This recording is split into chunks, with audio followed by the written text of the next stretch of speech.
পানির স্তর নেমে গেছে রাজবাড়ী অঞ্চলে, ফলে টিউবওয়েল দিয়ে পানি উঠছে না। সংকটে পড়েছেন ৪ উপজেলার বাসিন্দারা।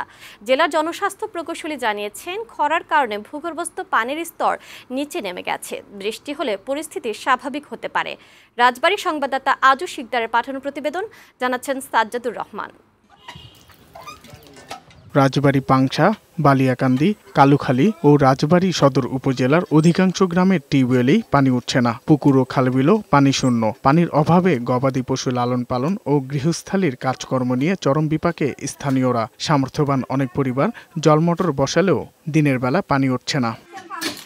পানির অভাবে গৃহপালিত গরু ছাগল বিক্রি করে দিতে বাধ্য হচ্ছে ভুক্তভোগীরা। দুশ্চিন্তায় হোটেল ও চায়ের দোকানিরা। কল দিছি, পানি ওঠে না, আবার মোটর সেট করছে, তাও পানি ওঠে না। ছাগল গরু খাওয়ার পানি নিয়ে খোয়ারের ভিতরে কল চাপে চাপে পানি দেওয়া লাগে, তাও পারি নিয়ে গরু এজন্য বিক্রি করে দিছি। অসহ্যের টান নাই। গৃহস্থলের কাজ কালে পুকুর আছে, পুকুরের সাইডে দিয়ে ছেলো দিয়ে পানি টানি দিয়ে কোনো মতো ভাবে কাজ চলতেছে। তো পানির যে সমস্যা, তাতে যদি এরকম আরো 10 দিন করা থাকে তাহলে আর বাজারে কোনো পানি থাকবে না। জনস্বাস্থ্য প্রকৌশল অধিদপ্তরের তথ্য মতে 25 ফুটের নিচে পানির স্তর নেমে গেলে টিউবওয়েলে পানি ওঠে না। বৃষ্টি হলে সমস্যার সমাধান হতে পারে। বৈশাখ মাস তো এই সময় পানি অনেক নিচে নেমে যায়।